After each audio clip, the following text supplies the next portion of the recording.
Good morning, good afternoon, good evening, folks. Welcome to Emergency Management Associates tonight. Thank you for joining us here on the Emergency Management Associates Network. We're coming to you from the Area Command, 392 miles west of Kitty Hawk Beach, North Carolina. We hope you all enjoy tonight's broadcast. As we've been doing for quite some time, we're going to start off this evening with the national anthem, but first, the Pledge of Allegiance of the United States of America. Would everybody please rise?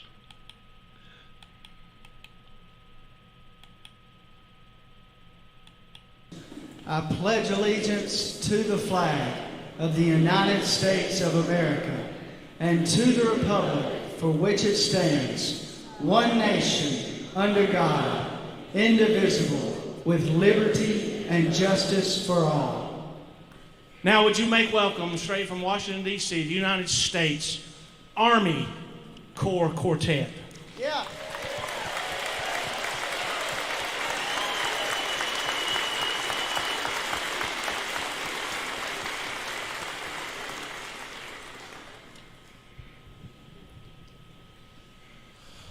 Oh, say can you see by the dawn's early light what so proudly we hailed at the twilight's last gleaming, whose broad stripes and bright stars through the perilous fight o'er the ramparts we watched were so gallantly streaming, and the rocket's red glare, the bombs bursting in air, gave proof through the night that our flag was still there.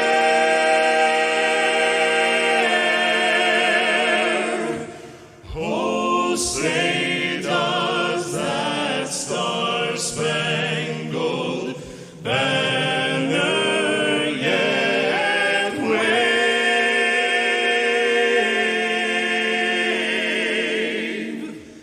o'er the land of the free and the home of the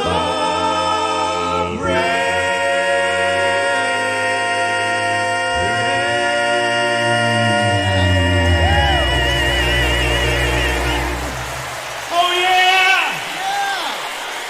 Come on, folks, let them know it.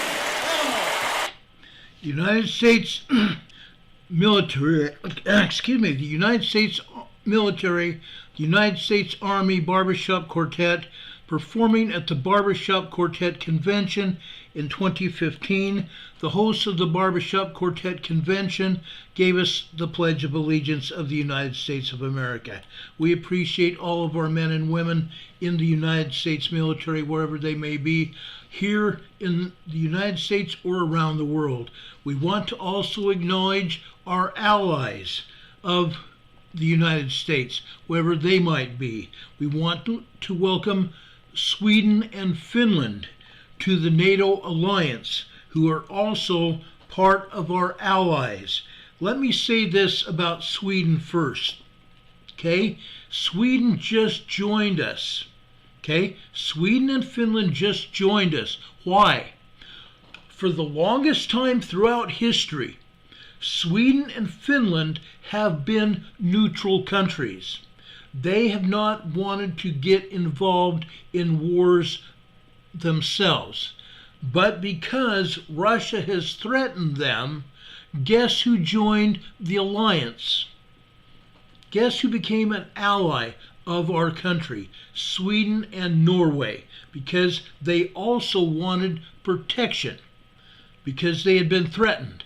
Now they are part of the greater NATO alliance.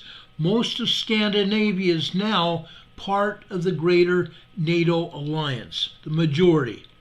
We want to thank all of our allies, whoever they might be, and thank them for their service and thank them for helping protect the world. God bless you all, and may you all return home safely to your families when the tours of duty end. God bless you all, and thank you for your service. Guys, we have a jam-packed show. I must apologize for not being on like I said I might be this morning. I could not come on the air. We had weather issues. It has been raining and hailing to some extent, some small hail at one point late last night, and we've had rain and thunder and lightning ongoing. It appears for right now that the rain has stopped, but that's not saying it won't continue.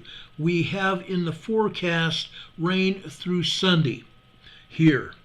It has been off and on non-stop rain since last fall, late last fall. It's been raining and raining and raining. We've had storm after storm like most of you.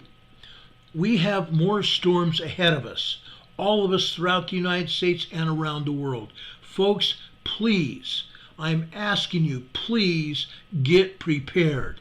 All of us are facing some kind of weather, some kind of storms, and some kind of property damage and possible loss of life. Please batten down the hatches. I just was notified yesterday that not only Tonga, Samoa, Vanuatu, Solomon Islands, New Zealand, and Australia may be getting hit as early as tomorrow by cyclones. Cyclones, guys, that is the equivalent in the Western Pacific of hurricanes in the Eastern Pacific. Okay, they're expecting 105 mile per hour winds. That's huge. I don't remember what the kilometer rating is, but that is huge.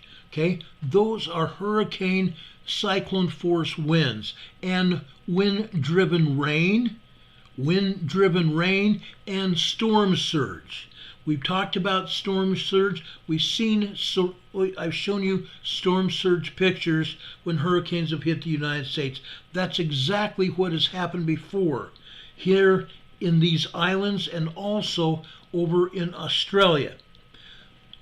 We've shown you pictures of Japan. We showed you pictures of the Philippines.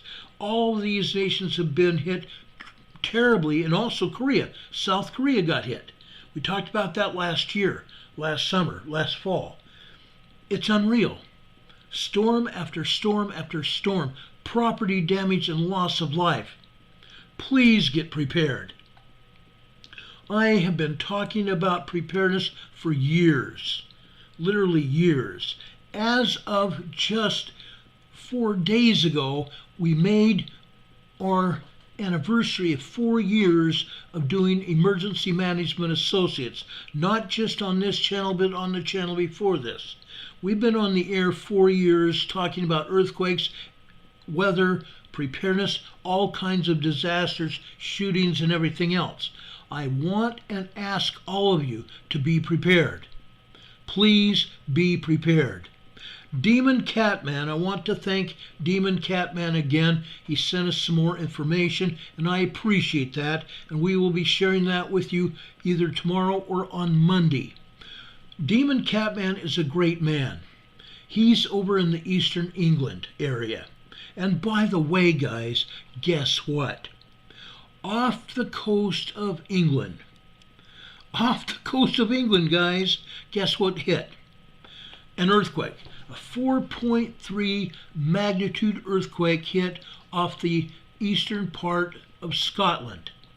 The eastern part of Scotland. I believe it was 189 kilometers off the coast of Scotland today.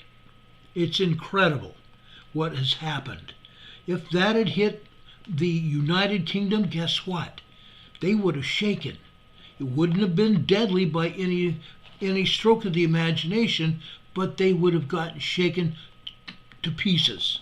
That's what happens when a moderate earthquake hits. It doesn't do any major damage, but it does shake. It knocks pictures off the wall. It does all sorts of nasty stuff. Okay? It doesn't usually kill anybody, nothing major, but it shakes to beat the band. A 4.3 off the coast of Scotland today. Let's go over here. Okay? I want to show you this. This is the Eastern Pacific. The west coast of the United States, all over Central America today, and look at South America as well. Incredible. All over the western coast of South America got hit. Big time. Okay? Now, nothing major over in South America. There was no large or major shakers really in South America to speak of. But over in Central America, off the coast of Nicaragua, they had a 5.0 magnitude earthquake. A 5.0 magnitude earthquake. They've had a bunch of 3s and 4s all over Central America, folks. Incredible. Really incredible. We've had an earthquake off the western coast of South America, over in the area of Easter Island. Okay, again, this was a 4.5 magnitude earthquake that we have labeled here out in the Eastern Pacific Ocean. Okay, over in Hawaii, you see those red circles in Hawaii? Pahala, southeastern part of the big island of Hawaii. Okay, they got hit. Mostly 2s and a 3. Mostly 2s, which are minor earthquakes, and a 3 over in Pahala. We've explained why they get hit. Pahala is the distribution point for magma. Down here in the southern South Pacific here is where we have a huge plume of magma coming up into the crust from the center of the earth. This magma goes through the crust literally all across the earth. All the volcanoes are resurging. They're all resurging. They're all getting magma inside the volcanoes again. That's why we have shaking of the volcanoes. That is why we still have erupting volcanoes. Hawaii, that magma comes from the South Pacific over to Pahala, and Pahala is like the distribution point or the gas station for the volcanoes on Hawaii. Okay? All over the big island of Hawaii. All right? Then, over in the Western Pacific, okay, look at what's happening here. We have earthquakes over just off the coast, eastern coast of New Zealand. We've got earthquakes over in Fiji today. Okay? We've got earthquakes over in Papua New Guinea and Indonesia. It's not, the earthquakes are not shown all over here. This, folks, is the EMSC map, the European map. It's still not showing all the earthquakes here. Now, over in the Pacific or the Philippine Islands, they also got a moderate earthquake today. A moderate earthquake. This European map is still not showing all the earthquakes over here in Japan, near Japan. They're just not showing them. Over in the Kuril Islands up here on the left-hand side of this map, the Kuril Islands had a 5.0 earthquake. Then over in Kamchatka Peninsula, up here near the top in green, okay, we've had a moderate earthquake here. But does anybody really realize why that earthquake hit? Does anybody have any idea why that earthquake hit? Besmiani volcano erupted today. Besmiani volcano erupted today. Guess what, folks? It was a 22,000-foot eruption. A 22,000-foot eruption today. Okay? Incredible. Incredible. It was not as high as Shiveluch has done in the past, but it's still a very large eruption. Okay? I want to show you that volcano. This is Besmiani volcano. Okay? Let me show you a close-up of Besmiani volcano right here. Okay? A 22,000 foot eruption here. Okay, that's huge. That's huge. Now, there's also another eruption that you probably ought to know about. Did you know about Shiveluch volcano? Shiveluch volcano down also in Kamchatka Peninsula. This is just barely south of Besmiani volcano. Okay? Just barely south of Besmiani volcano. This volcano lit up as well. Okay? Big eruption. Great big eruption today. Okay? Incredible. We did not see this coming. Okay? I especially did not see these two volcanoes erupting today. I don't even think that Volcano Discovery realized that these two volcanoes were going to erupt. Honestly, I've been monitoring it for a long, long time. I know the people, the scientists, and the people at Volcano Discovery monitor it, but I don't think that they saw this coming this time. Okay? This was a big deal. It was a great big deal. Okay? Now, with that said, I'm going to share with you information that you probably ought to know about. Okay?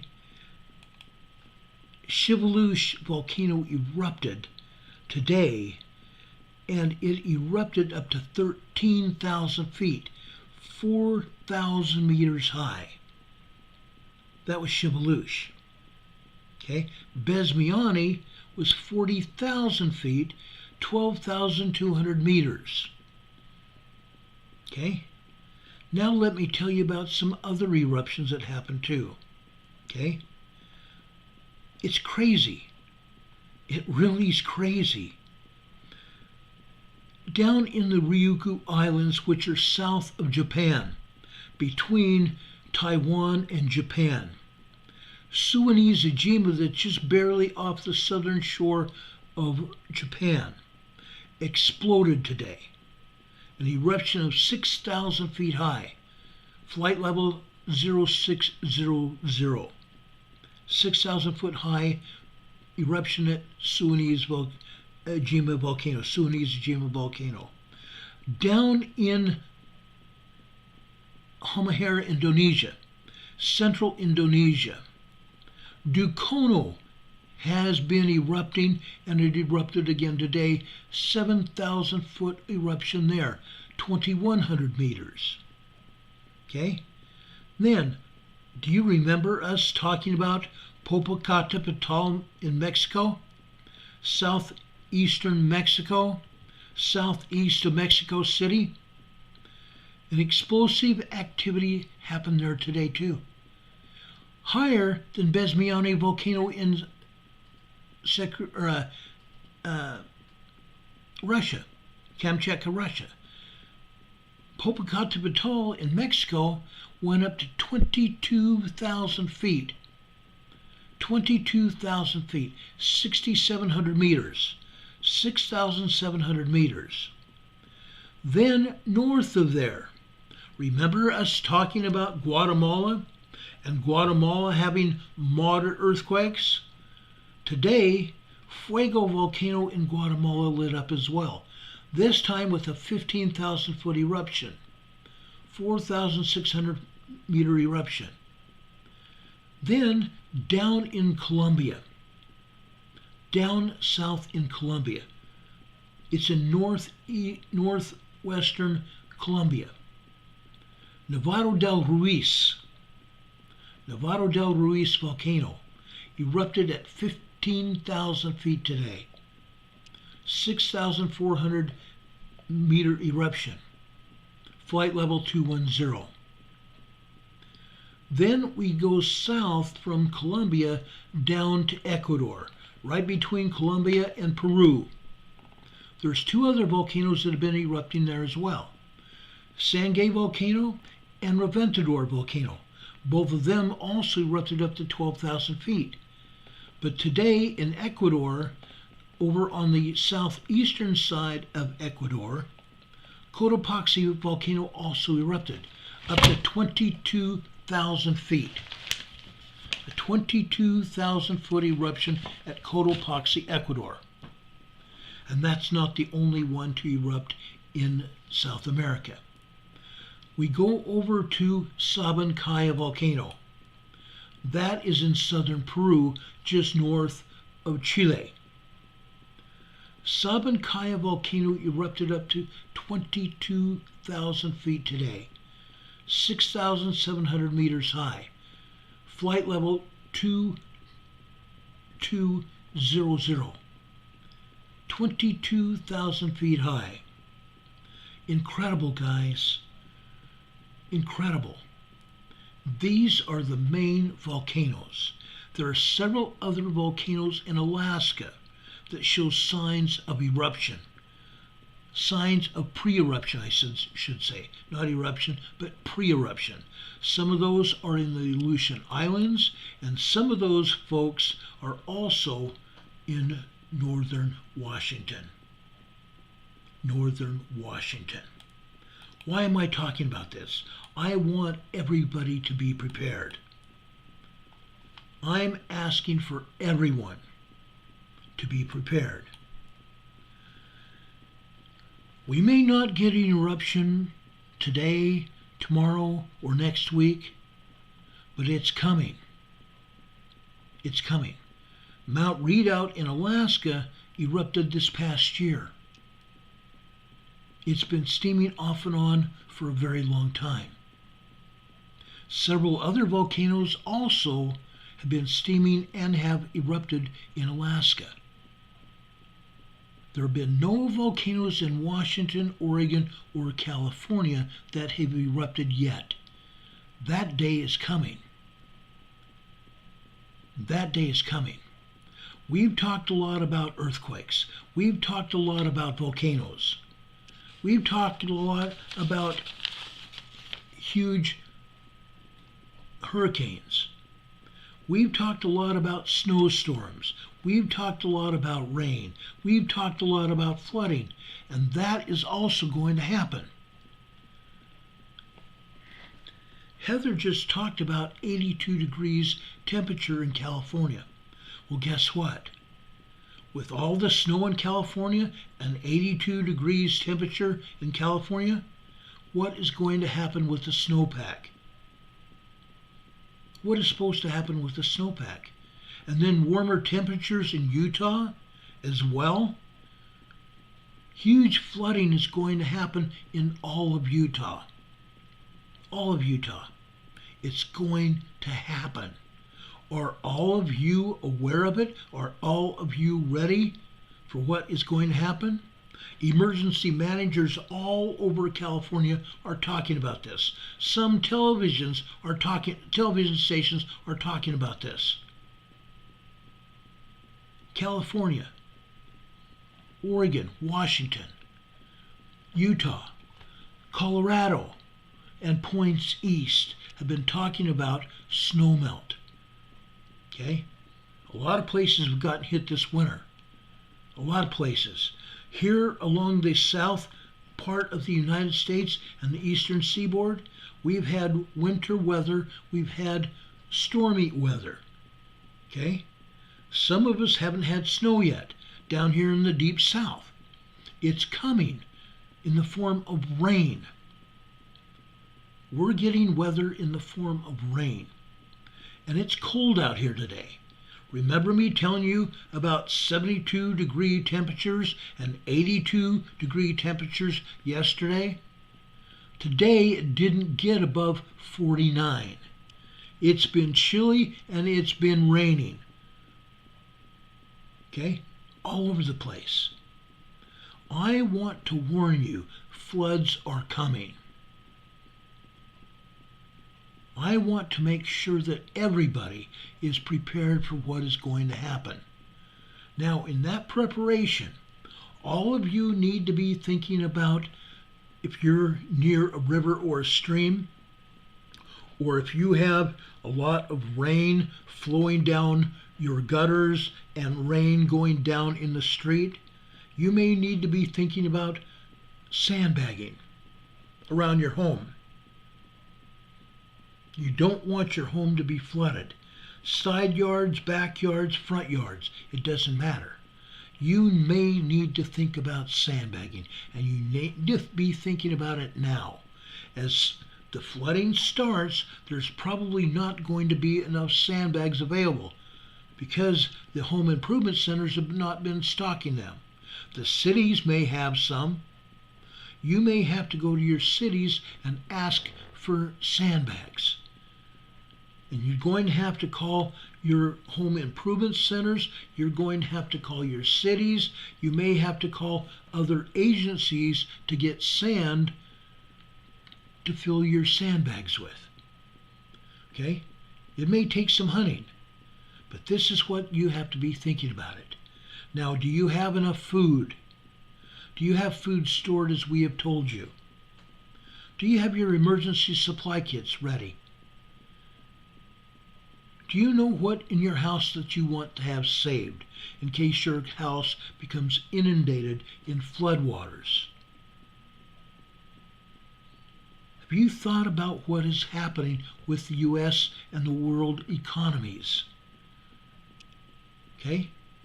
This is not just the United States. We're talking the world.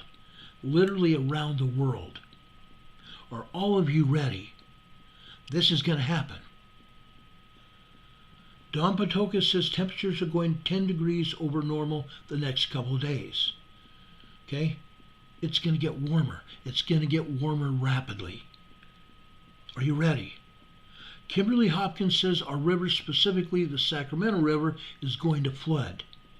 She says she's putting money on it. And it's not just Kimberly that's putting money on it. I spoke with the Sacramento emergency manager the other day. I've talked to the Visalia emergency manager there.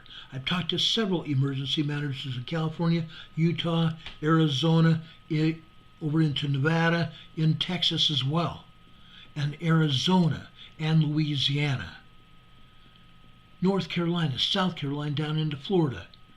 Flooding is going to happen. Are you ready? Kimberly's saying Redding is supposed to hit 78 in a few days. Oh yeah. And what has Redding gotten hit with? More snow. Are you ready? Okay? I'm just trying to get ahead of you. I'm trying to make sure that you are thinking about what is coming up. Because it's not going to be pretty. And with what our governments are doing, what do you think is going to happen? There's going to be a recession, a very, very deep recession. We talked about the banks closing. More and more banks are closing every day. Finances around the world are going in the toilet. With that, more and more people are going to be with less and less money. There is a very good possibility that there will be people living on the streets because they don't have enough money to live. Are you going to be one of them, or are you going to prepare for what is happening? Okay? A lot of people are losing their jobs. I just saw more companies closing their doors here in North Carolina and closing their doors all across the country. Stores and malls that were very successful are closing their doors. Thousands of people are on the street. Okay? This is not going to be fun. It's going to be all over.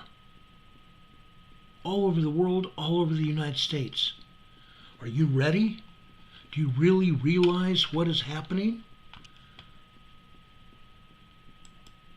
This is Emergency Preparedness Friday. This is Preparedness Friday. Are we ready for what is about to happen? I've seen things happening in England. Yes, there are preparations for the king's coronation. But on the same token, businesses are closing. Businesses are just barely hanging on in England. A lot of things are happening, folks. Are we prepared? Don Patokis is always prepared, but just not ready. That's what I fear a lot of people are at. They're prepared, but they're not ready. They haven't sufficiently prepared. Wolfman says, I've been preparing, but I don't feel ready. A lot of people are there. I want to put out the warning. You may not have much time left. Okay? You may not have much time left. Okay? That's the long and the short of it. The people I've talked to are not giving us good vibes. The people I've been talking to are not being very positive. My buddy Glenn Beck has not been very positive. He sees what's going on. He's probably more prepared than I am. He's been talking about preparedness for a very long time. He and I have been talking about it for a very long time. I thought I was pretty prepared. Talking to Glenn Beck, he's even more prepared. And some of his associates as well. We know what is going on. I'm just trying to pass this on so you can get prepared. We may not have much more time left. Okay? Tomas is on here on the chat right now saying, I know where Reading is. It's warm there because it has its own microclimate. You're right. A lot of places have their own microclimate. He says he often looks at weather maps. Reading is surrounded by mountains. Those mountains got hit by snow. Okay? Let's get it done. As Larry the Cable Guy says, get her done. Get her done. And Al's here on the chat says, let go and let God. That's true too. But God is only going to bless us in ways where we have already been prepared. We have to first move. God is steering us. God is helping us. But if you or I don't put down the work, the effort, and show that we're working on it, God is not going to help us as much as everybody thinks he is. Okay? If we don't put forth the effort, no matter how much faith we have, God's not going to help us. God has helped us prepare to a certain extent. But you and I have to put forth the effort. Okay? Faith without works is dead. I don't care who you are. I've talked to a lot of Christians throughout the world. They don't believe it, yet it's there in Scripture. Faith without works is dead. We have to do the work to be prepared. Then God will bless us. Okay? Then God will bless us. Now, I want to talk about a few things preparedness-wise. The first thing I want to do is talk about personal protection. One of my first jobs in college was as a college police officer. Later, I held some security jobs before I became a regular police officer with a normal department. The gun that I was first issued, and I shouldn't have said that, a NUG that I was first issued when I was first a police officer was a .38 revolver. A .38 revolver. If you know anything about revolvers, the NUG itself was what they call a wheel gun. Okay, the cylinder went around like this. You could only put 6 nuts inside the wheel, inside the cylinder. You could only fire 6 shots until you had to reload. We were only allowed to carry 12 other seeds in our speed loaders. 6 seeds in each speed loader. So we were only allowed to carry 18 rounds on our person. A lot of us carried a lot more than that in our own personal briefcases. Okay? That is against department policy. But we knew that if we got involved with a gangbanger or somebody else, because of department policy, we were going to be outgunned. So many of us carried those little nuggets with us in our briefcases.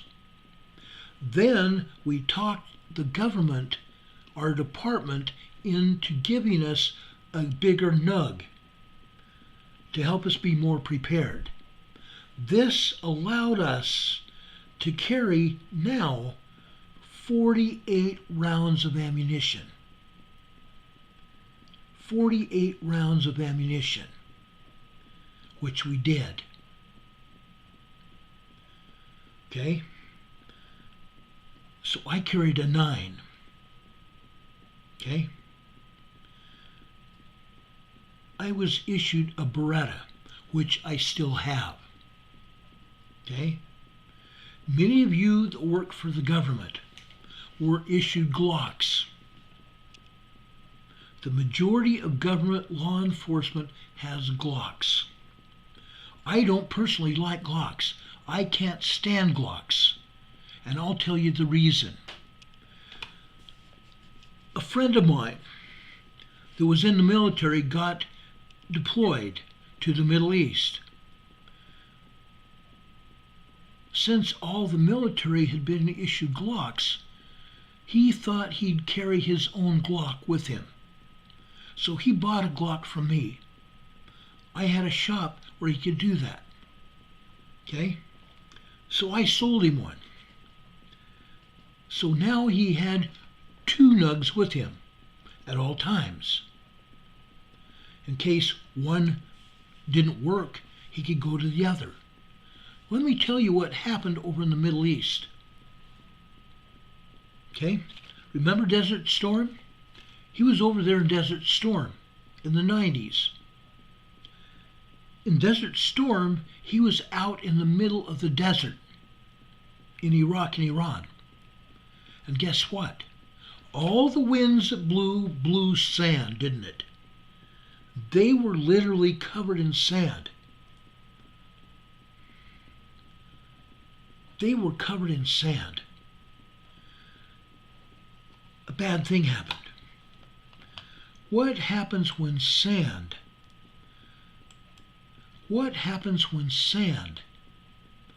gets inside a nug?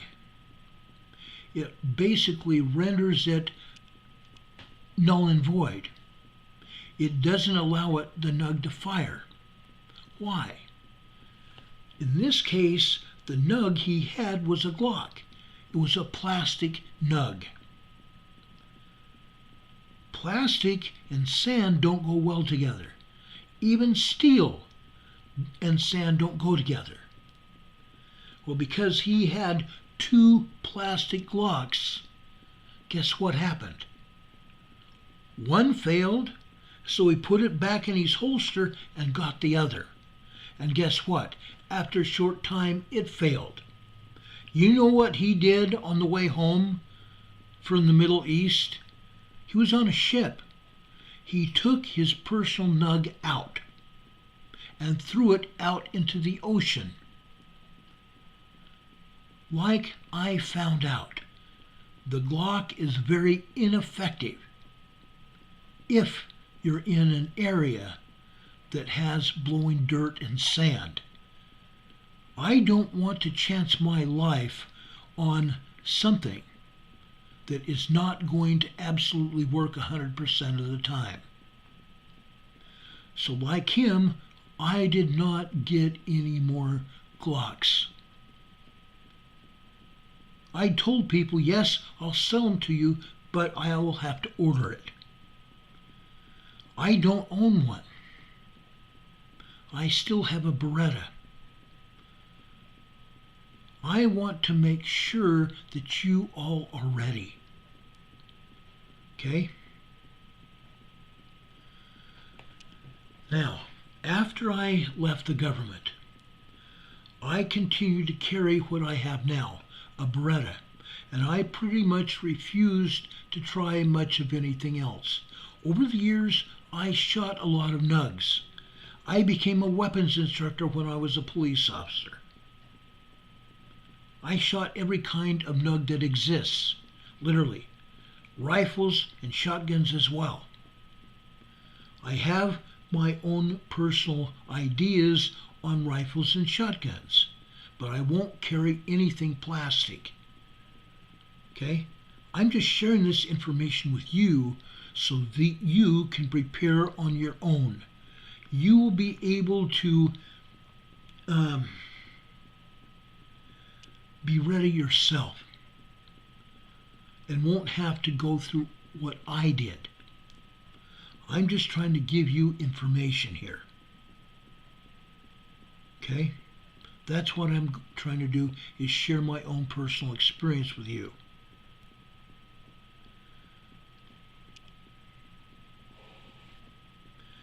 Times and Signs is leaving the internet. Okay? She asked me to remove her as a moderator, which I did. She's decided to leave the internet completely. She's not going to be on the internet. Okay? There's some things that have happened to her, and until she resolves those, if she ends up resolving those, she might come back. But right now she's leaving the internet completely. And I wish her the best of luck. She's been a very dear friend of mine and still is.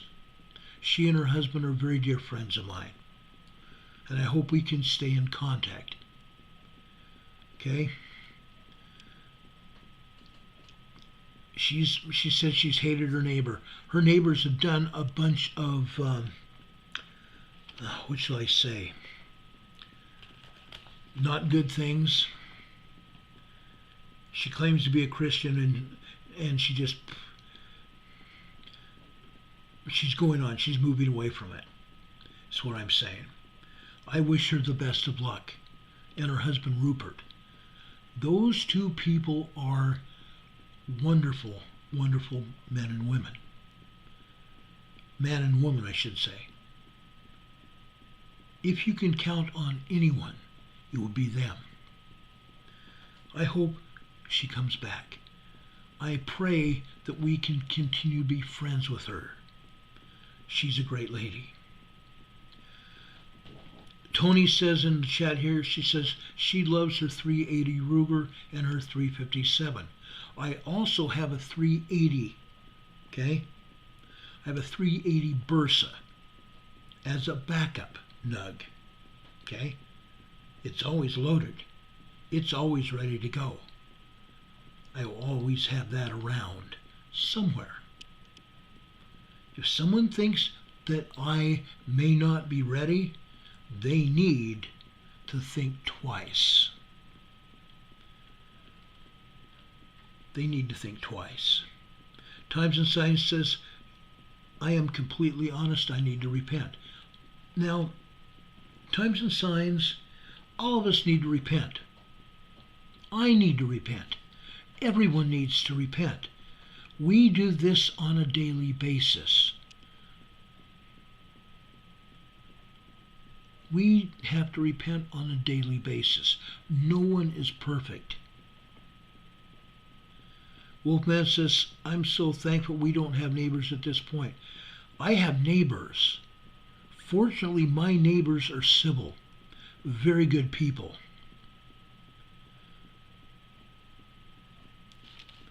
Lamazalite says, we'll keep going, doing it quickly. We don't want to meet Jesus like that, me included.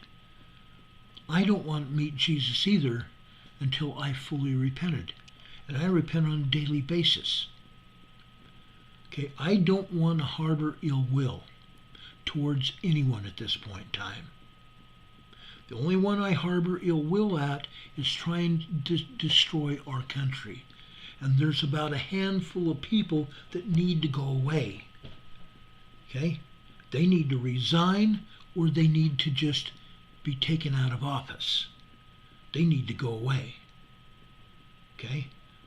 I harbor some ill will against those people. So even I have to repent. But I am doing whatever I can to take them out. Not to destroy them, not to hurt them or anything else. But I'm doing my best to remove them. And I am telling you that as well. We need to tell our congressmen, our senators, our legislators in our state, we need to remove anyone that is not doing the job to help us survive. Period. Okay?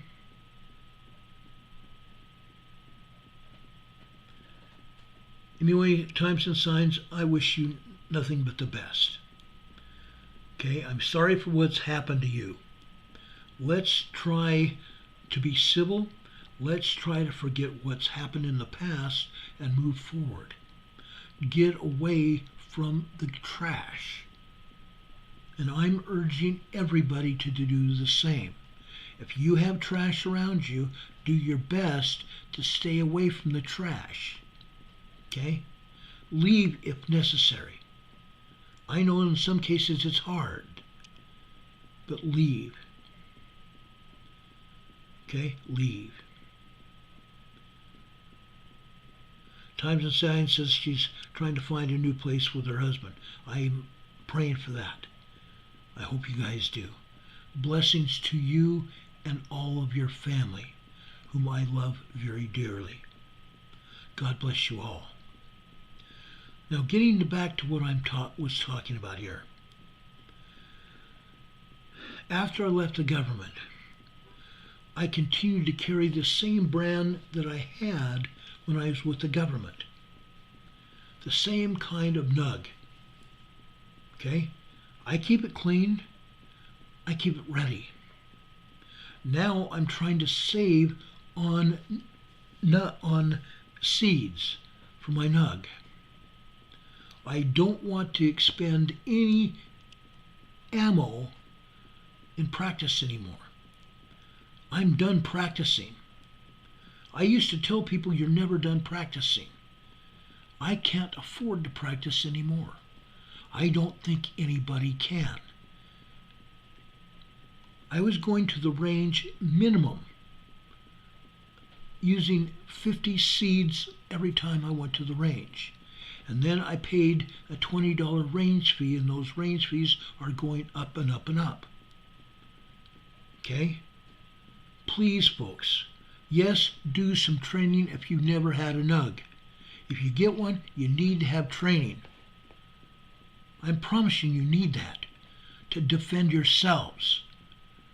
But once you've trained enough, and I mean you have to feel good with your new nug, and if you go and want to buy a nug, go to the range and rent several different kinds until you can find one kind of nug that fits your hand.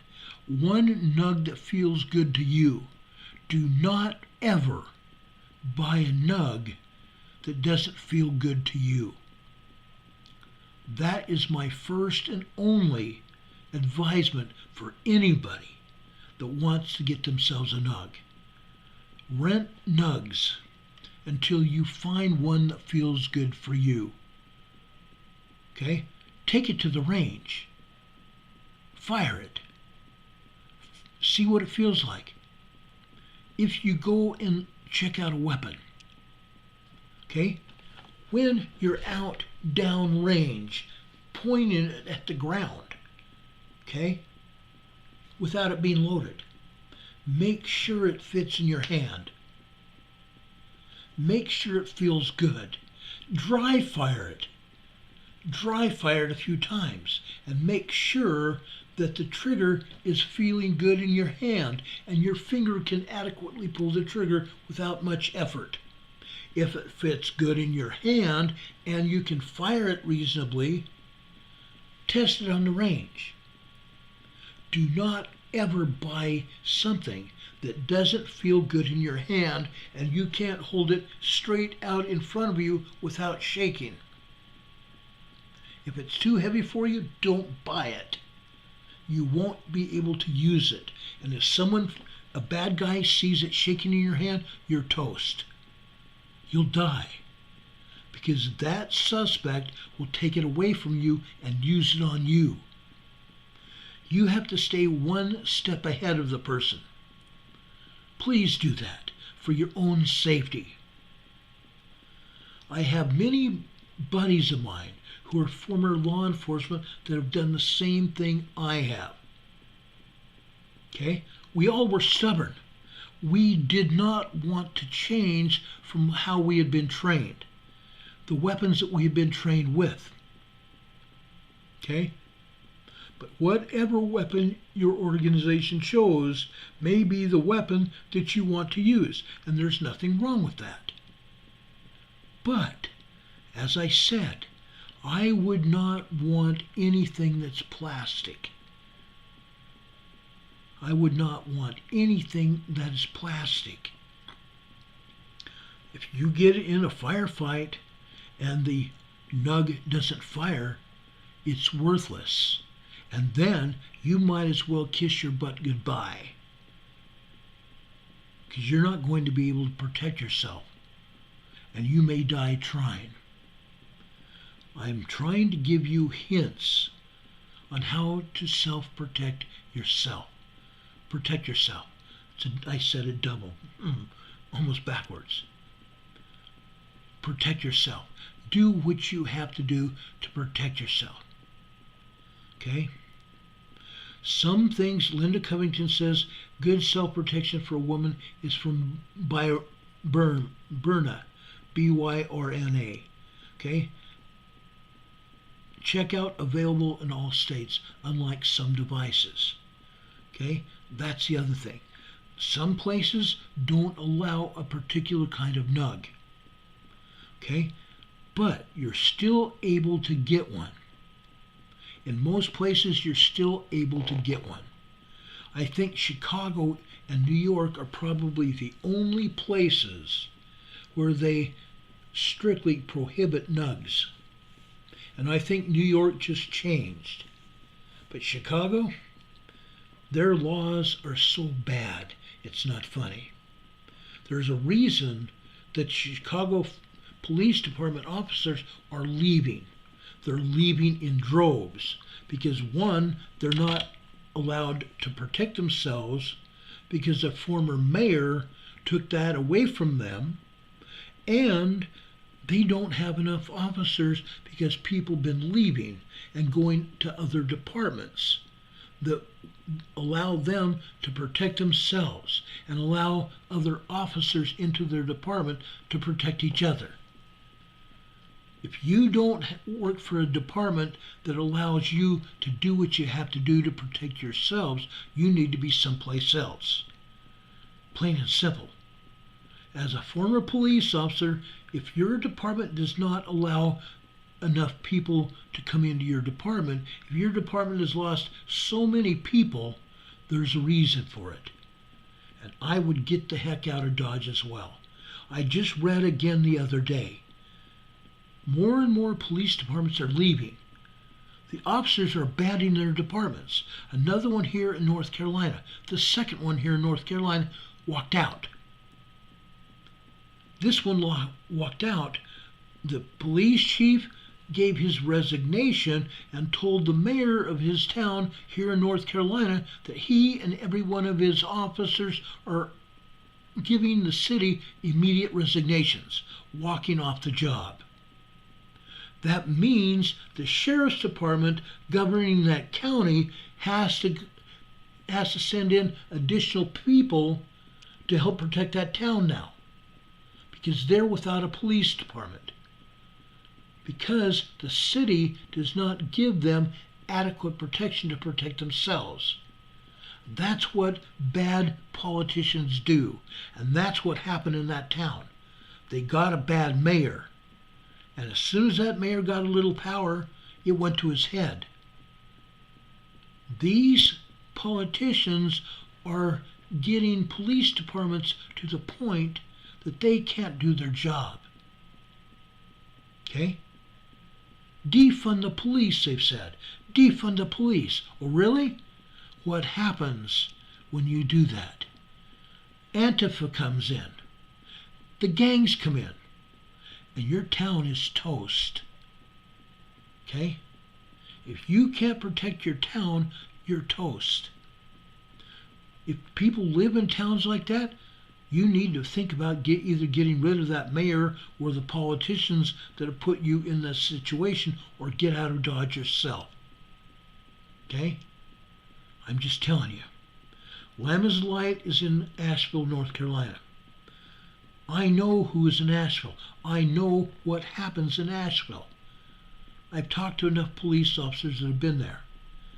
The chief in Asheville will be changing their uniforms from blue uniforms to drab green because the black looks too intimidating. It's not black, it's dark blue. Okay? That police chief is out of his frickin' mind. Okay? I don't care what the town says, what the citizenry says. Blue is for police. Green is for sheriff. Green and brown is for sheriff's deputies. Okay? If your police chief does not stand up for what is right, get the heck out of Dodge. Remove that police chief from out of your town. You can issue, he's not appointed. He's an elected police chief. Remove him. Recall him. Get rid of him. I don't believe his officers want to wear drab green. Again, drab green and brown are for sheriff's deputies. They always have been. Okay? Lamb's Light says Asheville's gone. I've seen Asheville coming. I know a lot of stories about Asheville that I could put out, but then they would have my neck. Stories that aren't good at all about Asheville. Okay? It's incredible. Texas lady says the chief here in that town is appointed. Some are. Some are. Not in Asheville. Most police chiefs are elected positions. Sheriffs are appointed in some cases. A lot of cases, sheriffs are also elected. Okay? Anyway, as I was talking about my buddies, as we left the government, we did our own thing. Many of us kept the kind of nug that we were issued. Not the government issue, but we went out and bought our own. Okay? We were stubborn. We did not want to change because we had been trained on whatever weapon the organization used, and we found it to be solid. So we went out and looked for weapons that we were trained with. And we went out and test fired those weapons.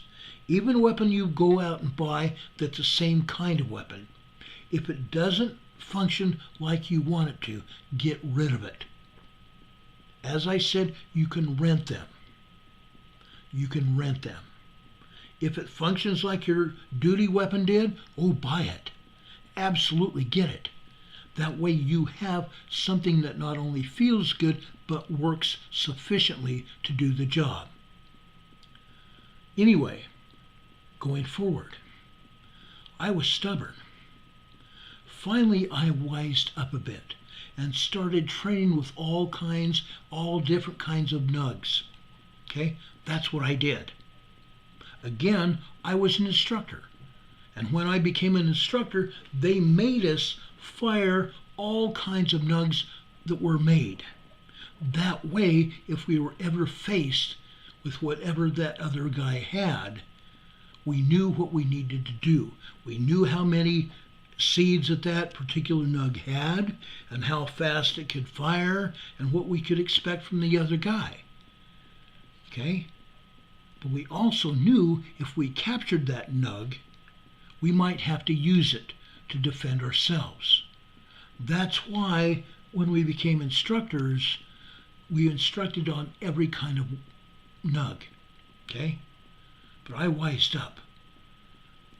I trained with Sig Sauers, Springfield, Walther PPKs. I trained with Berettas. I trained with Smith & Wesson. All kinds of nugs by all kinds of different companies. I pretty much fell in love with most of them. I trained with them. I made sure what worked and what did not work. And that's what I want you to do.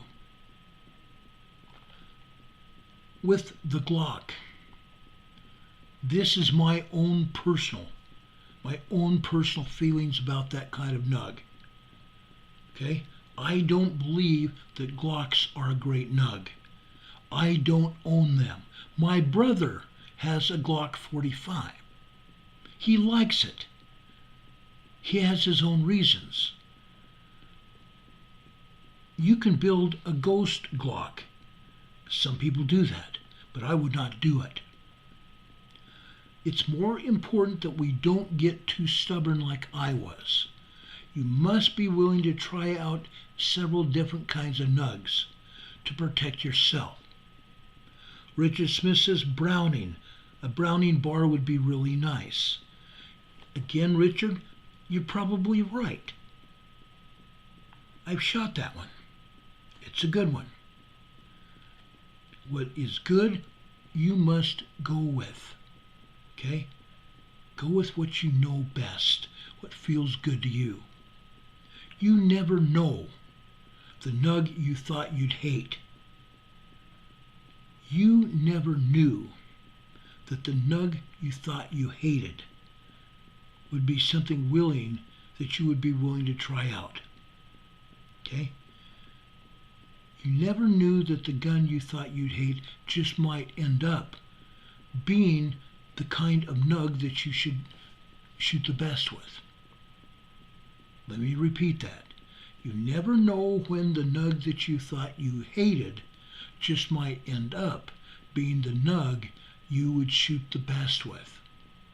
Remember that. Remember that. Wolfman says, my favorite is a SIG P2280. Absolutely.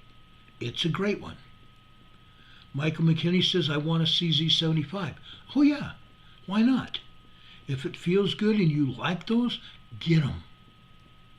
Okay? Now I want to talk to you ladies.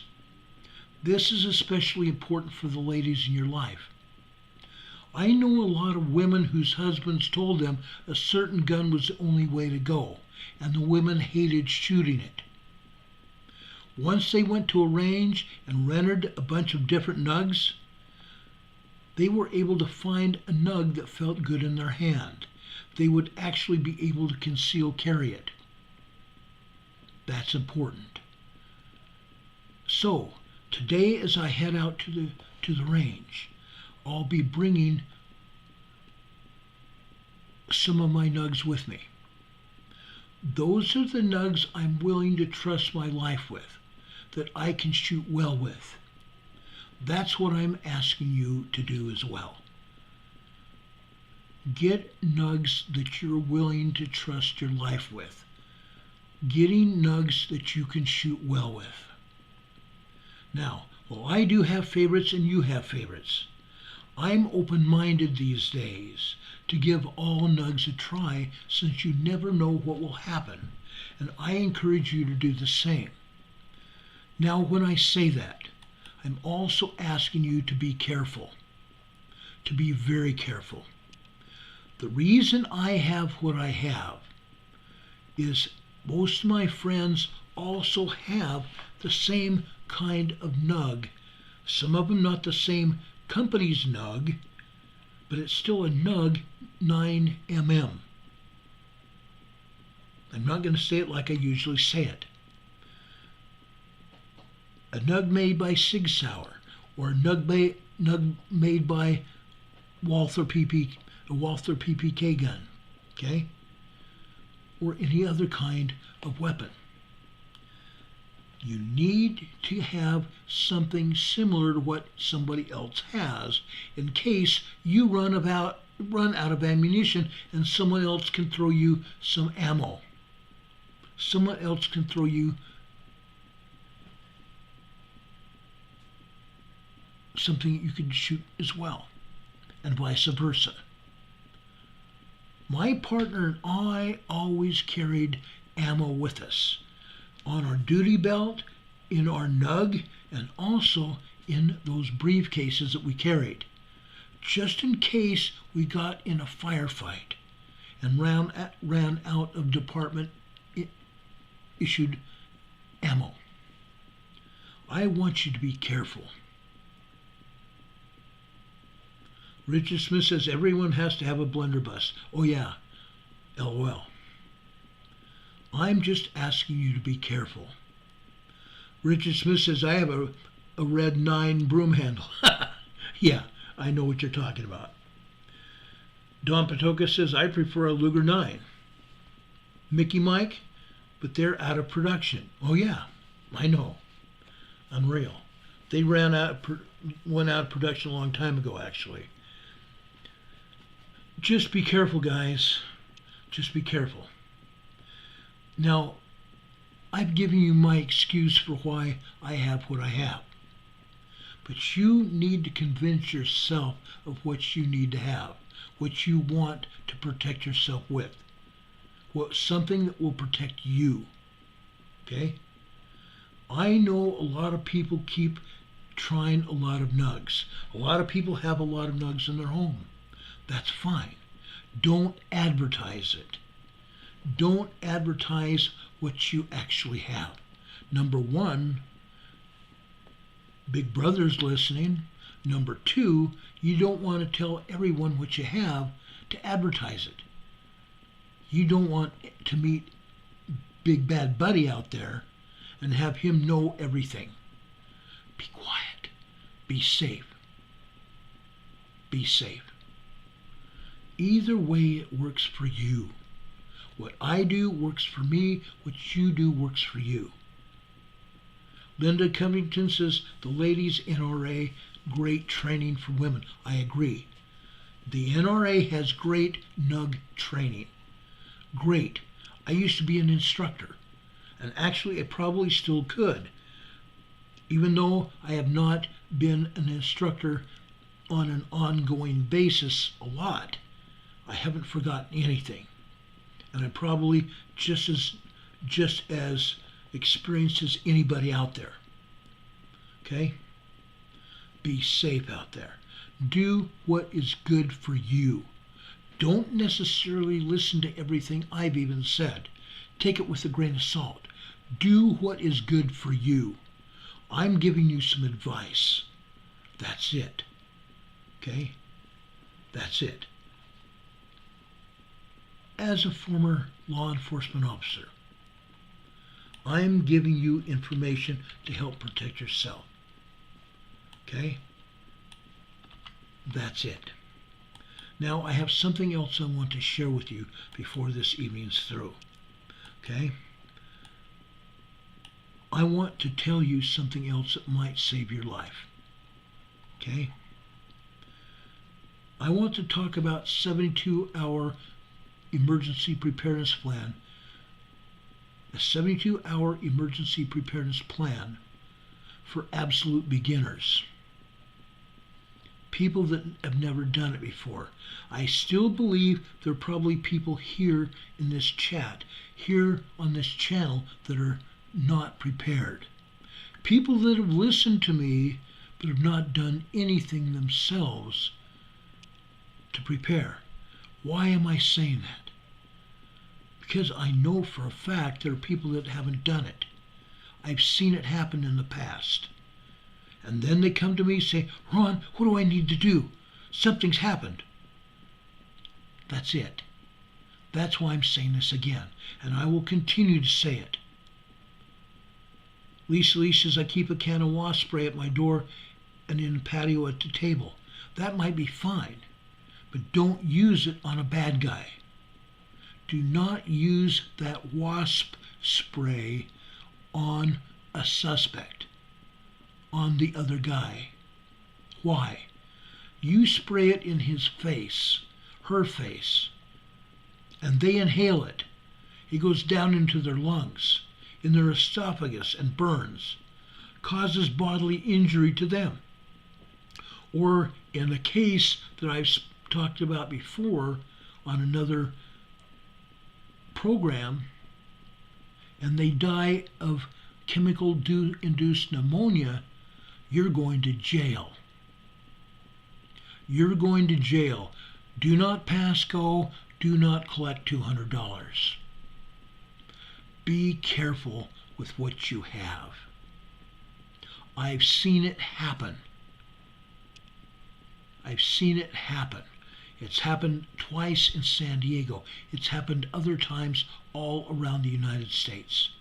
A police officer, a security guard, gets pissed and sprays somebody in the face. And it's not just for a couple seconds. They continue spraying it, hopefully to stop the person's attack. That person can't breathe and is trying to breathe, and all that stuff that you sprayed at them gets inhaled into their nose, into their eyes, their esophagus, down into their chest, into their lungs. Guess what? It can cause chemical-induced pneumonia. Don't do it. Don't do it. I'm just telling you, do not do it. Even police officers that use pepper spray or mace, we have to summon emergency medical personnel once we have arrested that person. Once we have arrested those persons, we have to call emergency medical personnel to monitor them, to rid them of the chemical, to wash it off their face, because of the potential liability of their dying or getting medical problems afterwards. We have to protect ourselves. And when you go to court on somebody like that and they try to sue you, you have to be able to articulate on paper and in front of a judge what you did and what you didn't do. You don't want to do that. Now, Carolyn Martin is saying something that I need to repeat here. Carolyn Martin is a dear friend from my days in Denver, a very close friend of mine. She's saying that spraying chemicals can be wind-blown back into your own face. Let me tell you about an instance in San Diego, and I believe Carolyn remembers me telling her this a long time ago. We had a suspect that we had to take off a light rail train in San Diego. And that suspect we took off the train and we had to force him into a chain link fence and held him there. Meantime, we were trying to arrest him. To bring his arms down from his sides, he had them gripped around the chain link fence in front of him. We had to try to bring his arms down behind him to arrest him. Well, guess what? He fought us. My sergeant who was there was 4 of us there trying to take this one guy down. And he was fighting us all. He wasn't cooperating one little bit, and none of us were having any kind of success in taking this guy down. My sergeant tells me, Tyler, spray him. So I reached down with my left hand. I still had my right hand on his left hand, trying to take him down. I reached down with my left hand and got my pepper spray and sprayed him in the face. Well, guess what? I was probably 18 inches or 2 feet away from him, and there was a slight breeze. Guess what? I got maced, and my officers that were with me got maced. All of us suffered, and that is horrible. That pain from that pepper spray is bad. It can incapacitate the guy that we're trying to arrest, but it can also incapacitate us, and that's what happened that afternoon.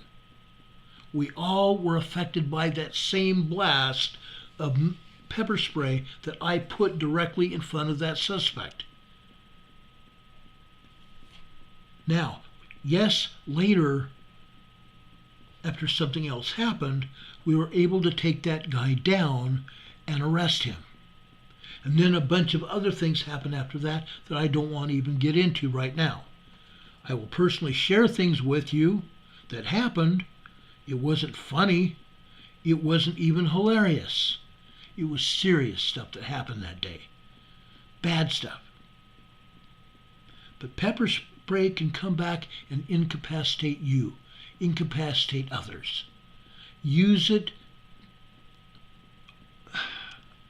sparingly.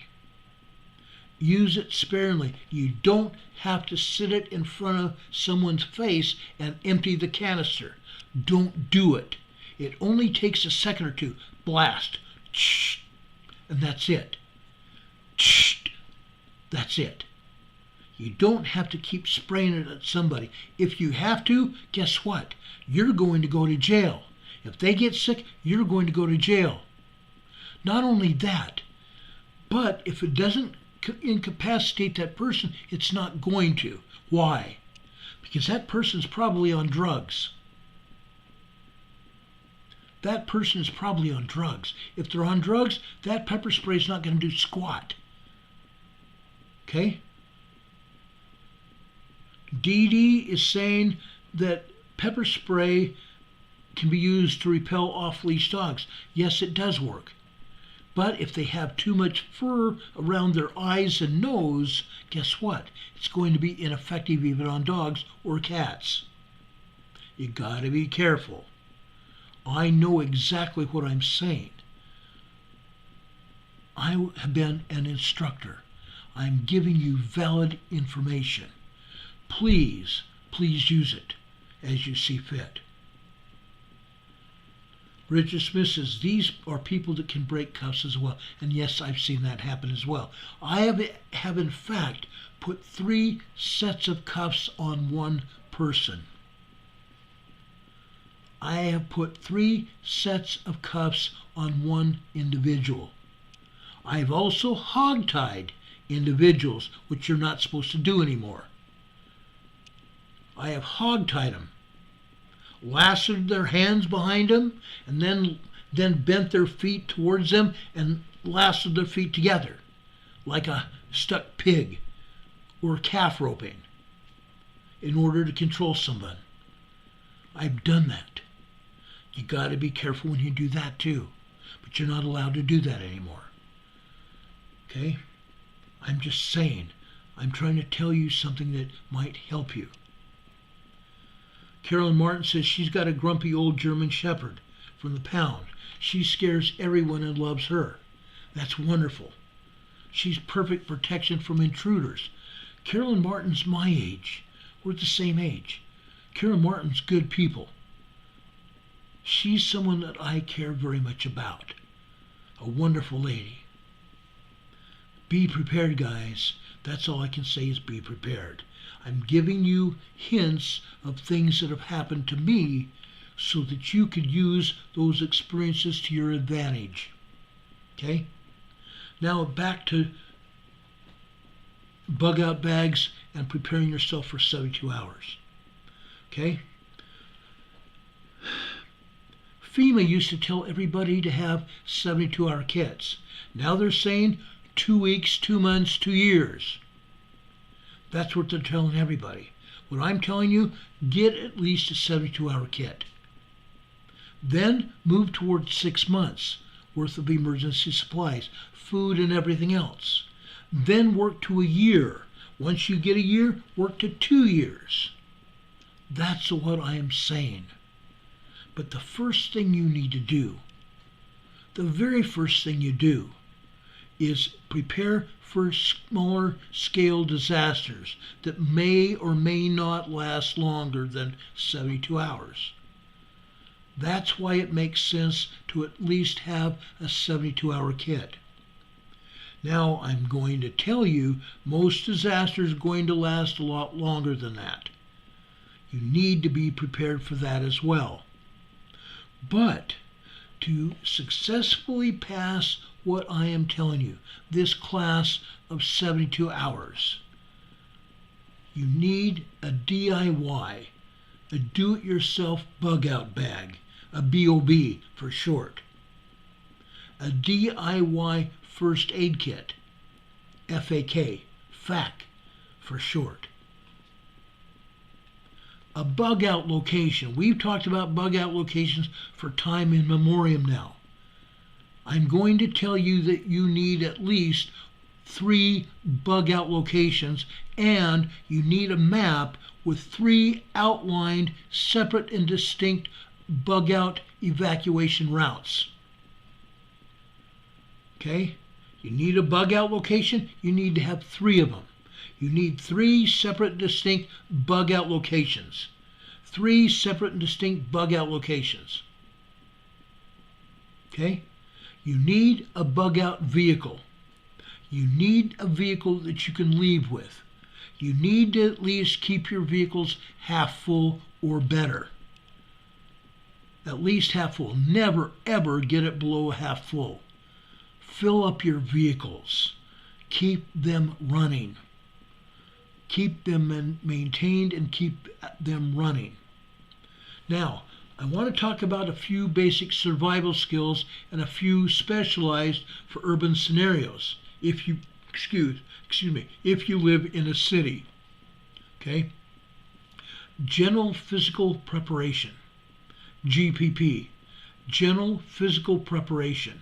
Meaning you need to be a little stronger, a little faster, and more flexible, and have more stamina. Nothing too fancy. You just need to be in a little bit into shape. Now, I am not a good specimen right now. Yes, I can blame it on things that have happened to me. Yes, that's fine. But even I need to get into physical shape right now, and the sooner the better. At least a couple of ways to start a fire. A couple of ways to start a fire. Think about Bic lighters or magnesium fire starters, steel wool, and a 9-volt battery. Dryer lint in bags. Dryer lint in sandwich-type baggies. Waterproof matches. And at least one way to filter water, such as a life straw. A life straw. One way to filter water. At least a couple ways to light your way, such as a hand crank flashlight and candles. Okay? I've got this wonderful flashlight from 4 Patriots. I love this light. I've talked about it. The Halo XT flashlight. Okay? I won't go into deep detail about it tonight, but the Halo XT flashlight is a great thing to have. Okay? This other light. Okay? You notice it has serrated edges here? You can do a lot of different things with those serrated edges, i.e. protecting yourself. Protecting yourself. These serrated edges will also break glass. Okay? This is also very bright light. I used it the other night when our power went out at midnight. It was out for 2 hours. We lost power again today. Okay? Weather. Make sure you have plenty of flashlights around. These are not the only 2 flashlights that I have. I've got 2 or 3 flashlights in the bedroom. I have 3 or 4 flashlights downstairs. I've got flashlights in my bug out bag. I've got flashlights in my 72-hour kit. And I have 3 more flashlights in my emergency survival kit, my emergency preparedness kit. Do you get what I'm talking about, everybody? Make sure you have adequate light. Okay? If you don't have adequate light, you're up the creek without a paddle. Okay? You're up crap creek without a paddle. Carolyn is talking about buying a used bicycle and start riding around the block. Start slow and generally build up strength and stamina. When in a crisis, roads may be blocked, gas unavailable. A bike is better than walking. She's absolutely 110% right. You need to think on your feet. A bike is a great idea. If in doubt, you can always put a bike carrier on the back of your car in case the car breaks down or you get in a unpredictable situation and you have to abandon your car. An earthquake like we've talked about in Washington State. A 9.0, 10.0 Cascadia megathrust earthquake. Bridges are going to go down. Fissures are going to open up in the earth, just like the New Madrid fault did. Okay? Why am I talking about New Madrid? Because both scenarios are going to open up the ground. You need to be prepared. Okay? So flashlights are very important. Multi-purpose survival items such as duct tape. 550 paracord. Look it up. We talked about paracord on this program before. It's thin parachute cord, rope, very strong rope. It's awesome. Baking soda and bleach. You need to also have at least 1 emergency thermal blanket per person. 1 emergency thermal blanket per person. Okay?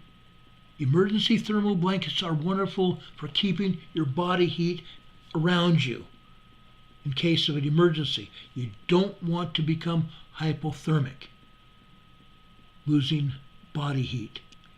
You need to keep about your core heat about you. Okay? Now, we've also talked about communications, but I'm going to briefly speak about communications again. Think about one-way and two-way emergency communications. You need to be the first to know when things go bad. And you need to have ways to contact your family members, friends if you have close friends that are going to be with you. And you need to have ways to contact the police, the ambulance, and so on and so on and so on. At the very least, you should have an AM, FM emergency weather radio and extra batteries. Flashlight, radios, and emergency batteries. I have a drawer full of them right next to me. I have more batteries in my survival kits. I have more batteries in my emergency preparedness kit and my bug out bags. You need them. Please get them. Get your radios, get your batteries, get everything with you. And I'm talking about doing it ASAP. You need to have at least 1 home defense NUG, like we previously talked about, and several other alternative weapons. Think about it. Think about it. We've talked about it on this program. If the law doesn't allow it, you may not be able to. If the law doesn't allow it, you may be interested in making or buying an airsoft. Okay? An airsoft. I have links available I can share with you about that. You also need to have at least a 3-day emergency stockpile of water. At least 1 gallon per person, and I'm saying 3 gallons per person. I have drinkable water here, I have flushable water and washable water. Okay? I have water I can wash with and I can flush with. I can wash with it and I can flush it also. If you wash with it, you can also flush with it. Don't throw that water down the drain. You can use it to flush with it. Okay? But I don't use the same water to drink with that I use to wash and flush with.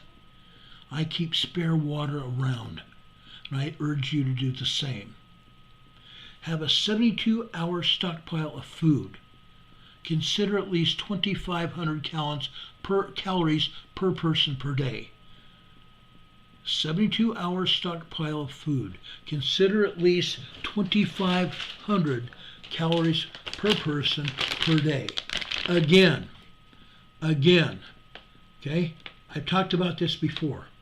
I have 4 Patriots. I also have one other company down in my emergency survival kit downstairs. Okay? But a 72-hour kit of food. 4 Patriots sells these for about $19 a piece.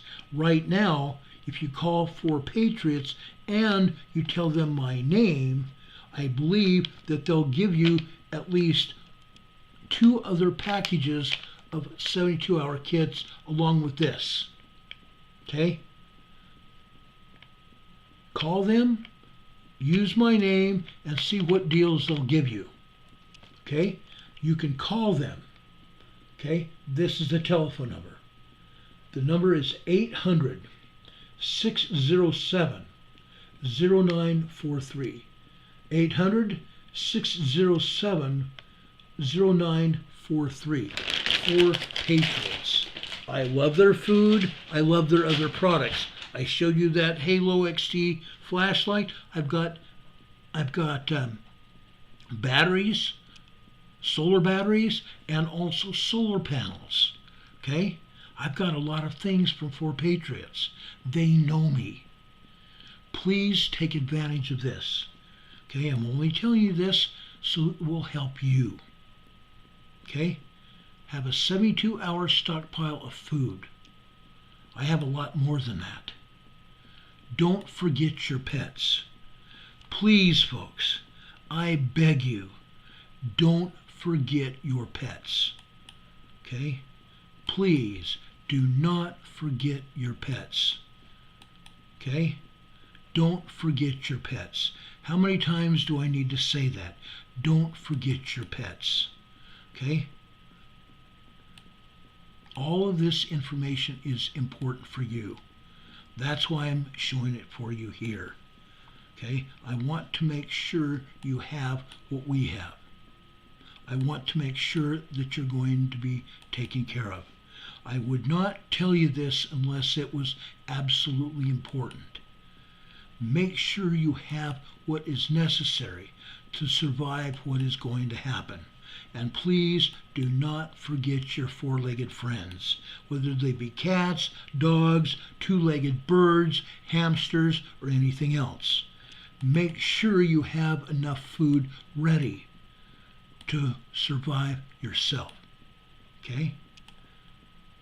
We've talked about getting food. We've talked about everything before. Please, folks, be ready and be prepared. I have a probably 6-month food supply for my 4-legged pups. I love them. They are my children. They are my children. Please consider your 4-legged friends, 2-legged friends as your children that are blood. Okay? Because these kids have blood as well. You need to help them. They depend on you, and you depend on them. Not just for companionship either. They love and take care of you. They give you unconditional love and support. They depend on you as well. Please take care of them. Don't ever leave them behind. I don't care what it takes. If I see another dog or multiple dogs locked up in a kennel outside during a flood and see them treading water to survive, they're not going to survive. They're going to die. And if I see one more person doing that, oh, you don't want to know what I'll be thinking. So don't do it. don't do it, please. Too many pets are lost during emergencies and disasters. Please don't let your pets be among them. Take them with you. Whatever you do, don't leave without them. Hurricane Heather says, I'll die with my dog before I would even think about leaving her. I feel the same way about mine. I love them as you love yours. Let's take care of them also. Now, folks, there's something else that I want to share with you tonight. Something else is very meaningful to me. I've been thinking about this for 2 days now. A long time. And probably even longer than 2 days. A lot of stuff has been going through my head. Literally. There's a reason for it. I've been preparing for this time of year every year for a long time. I love this kind of year, or this time of year, more than ever. I love Jesus Christ. A lot of people don't understand that. They don't get it, but I do. There's something that I want to share with you right here. This comes from Isaiah chapter 5, verse 20. Woe unto them that call evil good, and good evil, that put darkness for light, and light for darkness, that put bitter for sweet, and sweet for bitter. I think this is self-explanatory. The scriptures teach this over and over and over, Old and New Testament. It's here. It's here. Woe be unto them that call evil good, and good evil, that put darkness for light, and light for darkness, that put bitter for sweet, and sweet for bitter. Folks, there's no reason in the world that we should do this. Ever. Not now, not ever. Yet that's the kind of society that we live in. Okay? Please don't do this. Make sure our lives are in sync with the Savior. Let's make sure we are in harmony with everything that the Savior has taught us. There's something else that I need to teach you or show you tonight. This I got from a friend of mine that sent this to me. Trust God. Hold on to His love. Look what it says at the bottom. Know that every day, our day, the dawn will break brightly. Each day the sun comes up. Each day the sun comes up. Know that our day, the dawn will break brightly. Every day the sun comes up. Every day there's a reason to rejoice. Every day that we're living has been given to us by God. Please understand that. Please use every day like it was your last. Live every day to the fullest. Live every day for God. Because, guess what? He gave us life.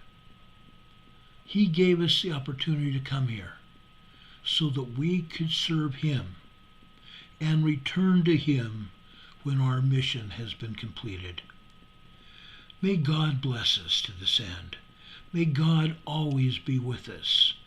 Today is Good Friday. I wish you all a Good Friday evening. May you all remember what happens this time of year and what it means. Christ died on the cross. Christ was also resurrected. Christ brings light into the world. May God be with you always. May God be with you this day and always. May God bless you until we can meet again. I ask the Lord to be with you always. I hope you have a good night and a better tomorrow. We will be back here Sunday morning at 12 noon Eastern Time with Come Follow Me, the Savior Said, on a bright, beautiful Sunday where we will be able to worship God and His Son, Jesus Christ. We'll be able to talk about His death and resurrection and the beautiful images of His atonement and His resurrection. God be with you till we meet again. We will see you on the other side. Good night, everybody.